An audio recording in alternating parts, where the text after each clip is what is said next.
TRS party పేరుపై కవితకు ఢిల్లీ హైకోర్టులో ఊరట. న్యూఢిల్లీ. టీఆర్ఎస్ పార్టీ పేరు కేటాయింపు వివాదంలో కల్వకుంట్ల కవితకు ఢిల్లీ హైకోర్టులో తాత్కాలిక ఊరట లభించింది.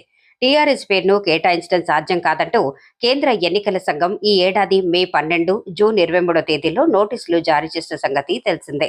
దీనిపై వారం రోజుల్లో సమాధానం ఇవ్వటానికి కవితకు అవకాశం కల్పిస్తూ ఢిల్లీ హైకోర్టు ఆదేశాలు జారీ చేసింది. ఈ వ్యవహారంలో ఎన్నికల సంఘం నోటీసులకు ఇప్పటి వరకు స్పందించని కవిత నేరుగా ఈ రోజు మంగళవారం ఢిల్లీ హైకోర్టును ఆశ్రయించారు. ఈ పిటిషన్పై విచారణ జరిపిన న్యాయస్థానం వారం రోజుల్లో కవిత తన అభిప్రాయాలను తెలిపిన తర్వాత వ్యక్తిగతంగానూ ఆమె వాదనలు విని తుది నిర్ణయం తీసుకోవాలని ఈసీకి హైకోర్టు సూచించింది. విచారణ సందర్భంగా ఎన్నికల సంఘం తరఫు న్యాయవాది కీలక అంశాలను కోర్టు దృష్టికి తీసుకొచ్చారు.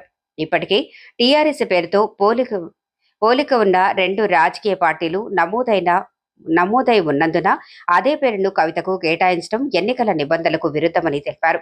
అంతేకాకుండా టీఆర్ఎస్ పేరుపై 1000కి పైగా అభ్యంతరాలు వచ్చాయని, గతంలో ఇలాంటి వ్యవహారాల్లో ఎవరికీ వ్యక్తిగతంగా వాదనలు వినడానికి అవకాశం ఇవ్వలేదని కోర్టుకు వివరించారు.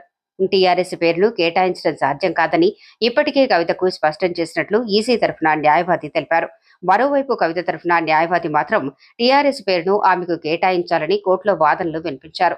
ఎన్నికల సంఘం జారీ చేసిన నోటీసుల నేపథ్యంలో కవితకు వాదనలు వినిపించే అవకాశం ఇవ్వకుండానే ప్రతికూల నిర్ణయం తీసుకోవడం సముచితం కాదని కోర్టు దృష్టికి తీసుకొచ్చారు. ఇరుపక్షాల వాదనలు విన్న ఢిల్లీ హైకోర్టు వారం రోజుల్లో కవిత అభిప్రాయాలను తెలిపిన తర్వాత వ్యక్తిగతంగానూ ఆమె వాదనలు విని తుది నిర్ణయం తీసుకోవాలని ఈసీకి ఢిల్లీ హైకోర్టు సూచించింది.